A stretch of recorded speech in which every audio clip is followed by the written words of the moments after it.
вопрос от Desert One, который, как выяснилось, обладает некой ситхой. И вот сейчас он ее в вопросе как раз и раскроет. Вы упомянули, что при ясновидении у мистика происходит отображение полученной информации в форме галлюцинаций или картинок, утрированно говоря. А в своей жизни я получаю аналогичный опыт. Иногда на уровне внутренних ощущений простых людей видно, как говорится, насквозь. За 20 метров видно намерение, состояние развитости интеллекта, род деятельности человека. А бывают случаи, когда можно подумать о человеке, не находящемся рядом, и понять, чем он занимается, не звоня ему, и уже в уме всплывает ответ на вопрос, который хотел задать. Хотелось бы спросить о разъяснении моего опыта. И почему кого-то видно легко, кого-то легко считать, а на других смотришь и понятия не имеешь, что за человек перед тобой. Как заставить это работать, когда надо? Вопрос, требующий достаточно вроде бы широкого ответа, но на самом деле смысла нет отвечать на него до тех пор, пока учащийся не поймет, не осознает, не сумеет вместить в свой ум, что те его способности, которые он обладает, являются абсолютно такими же, как, например, способность токаря обрабатывать металлическую деталь или столяра обрабатывать деревянные изделия. Это все чистой воды профессионализм, который получался в многих воплощениях все той же души. И если мы переходим уже к пониманию самой души и к некому профессионализму, который она уже имеет и который хранит, как некий опыт, набранный в течение многих и многих воплощений, то, конечно же, нам следует обратиться к сутрам Патанджали, к тем самым сутрам, которые появились спустя практически 100 лет после ухода Будды Гаутамы из этой реальности, и уже Будда Гаутама передает Патанджали полное видение и понимание того, как, собственно, человеческая личность смогла бы войти в понимание того, что у него на самом деле есть душа и как эта душа проявляется в его же личности. Мы говорим о сутрах Патанджали, которые до сих пор еще никак не могут быть поняты современными филологами, философами и прочего рода научными работниками, которые дословно пытаются разобраться в каждой фразе, в каждом выражении и на базе этих своих разборок создать тот или иной образ понимания того, что на самом деле нам стремился передать Будда Гаутама через Патанджали. А стремился он нам передать лишь одно: то, что в каждом человеке уже имеет место быть его солнечная душа, и это истинное состояние солнечной души, которое присутствует в человеке, которое обретает контроль над человеческой личностью и называется состоянием самадхи. И не понимая ни того, что собой является душа, ни что такое это качество самадхи, а погружаясь в различного рода анализы форм, словесных форм, которые были выданы Патанджали, нынешние филологи, философы и прочие ученые так и не смогли дойти до истинной сути понимания того, что личность человека и то качество внутреннее, которое скрывается этой самой личностью и является человеческой душой. И именно эта человеческая душа может и способна воспринимать совершенно по-другому весь тот мир, по-другому, чем другие личности, в котором, собственно, эти личности и существуют.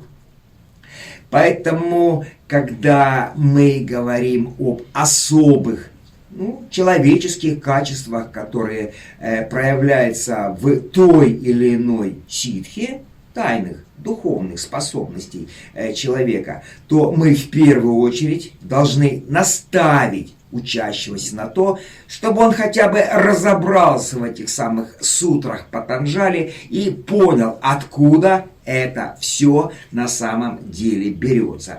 Ну, как можно токаря, научить обрабатывать детали, получить высокие профессиональные качества его способностей, как токаря, если токарь не будет знать, как устроен сам станок, обрабатывающий вот эти же металлические детали. Ну, о плотниках, столярах говорить мы не будем. Аналогичная ситуация.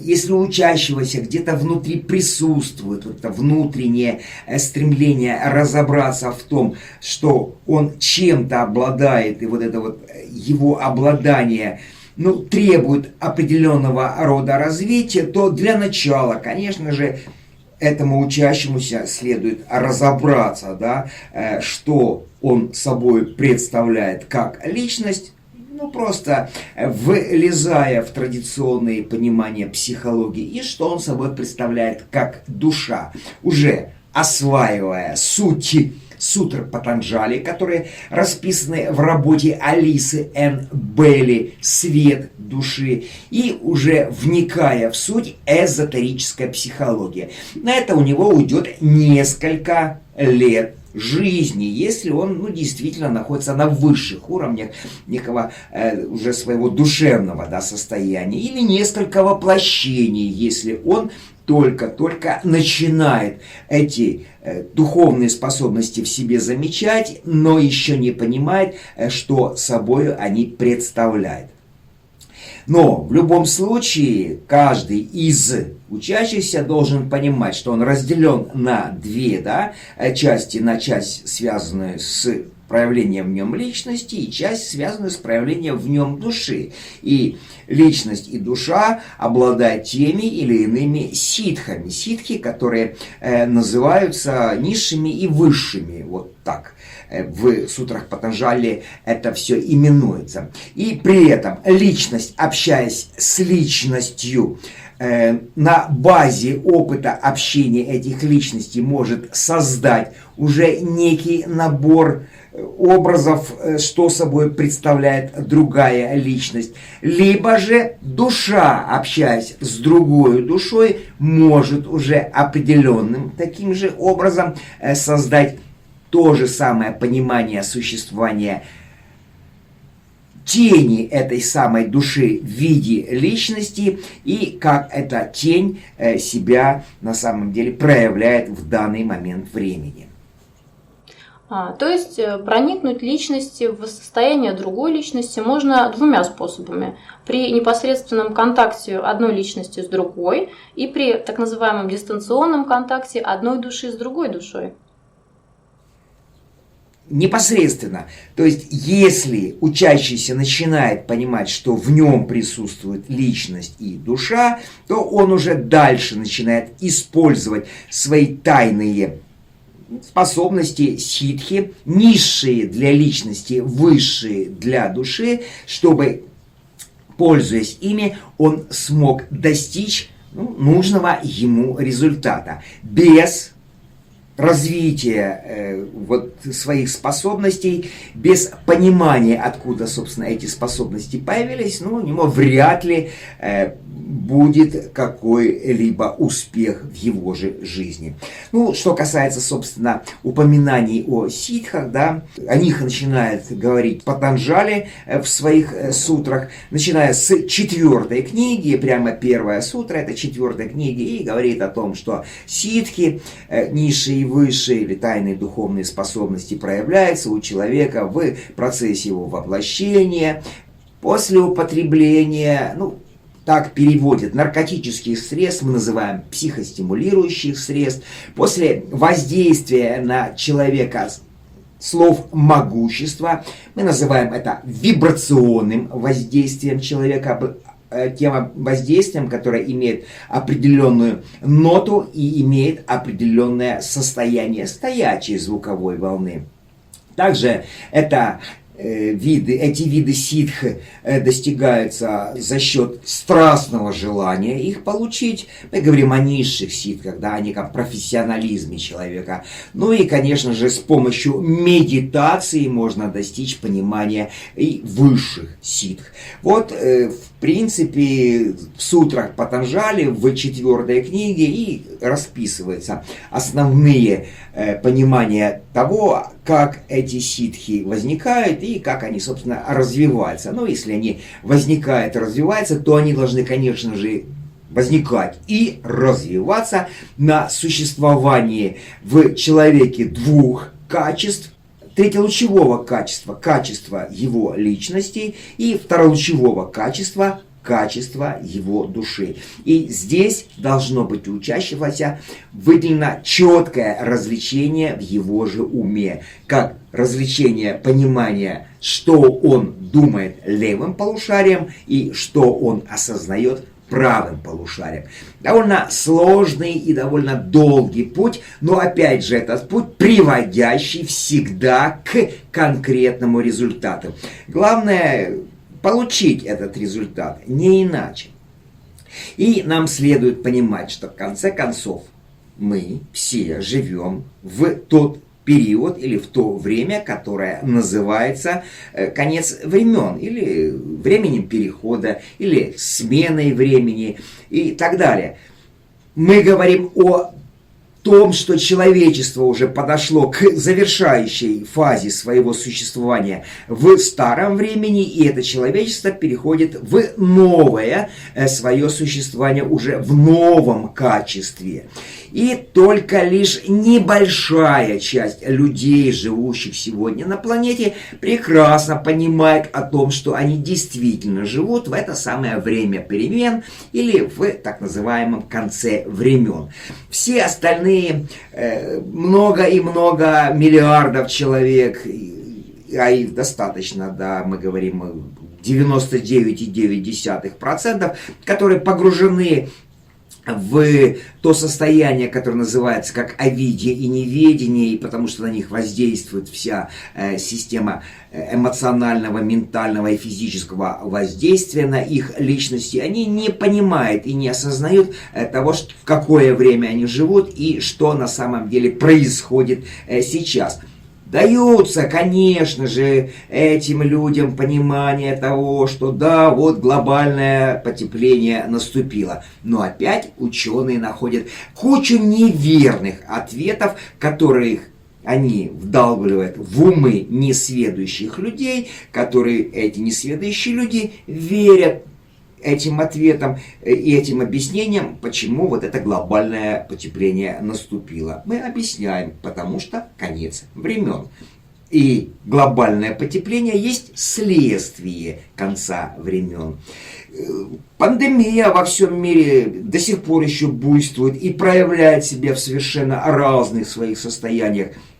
Ученые начинают объяснять, что вот она, эта пандемия, создана новым типом вируса и так далее, и так далее. И дальше растекается мыслью по древу. Но при этом опять обманывая все тех же людей, которые не понимают, что вот эта самая пандемия является результатом радиоактивности их постоянного физического атома или их ДНК. И в результате этой самой радиоактивности, вот такой вот, да, а этот атом и начинает осуществляться в нем мутация. Вот в чем, значит, и причина коронавируса не в вирусе и еще там в чем-то, а в том, что мы находимся в периоде, да, перемен, в конце времен, и теперь это конец времен уже обозначен уже напрямую, да, наличием вот этой мировой пандемии.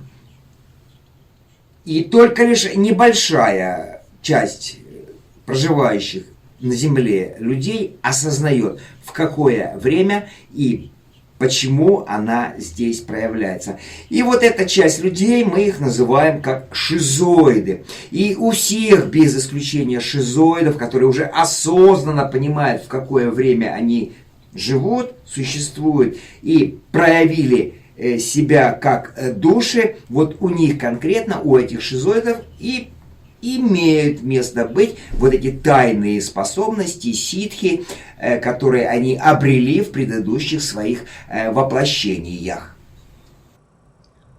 Так называемые ситхи или тайные душевные способности есть у многих шизоидов. И просто они не могут быть ими обнаружены или правильно ими идентифицированы. Несомненно. Но мы же опять же сказали, что вся нынешняя система воздействия на человеческий ум, система идеологического влияния через средства массовой информации, через государственную власть, все это не дает возможности вот этим самым шизоидам осознать и понять то, что они действительно являются другими, не такими, как все.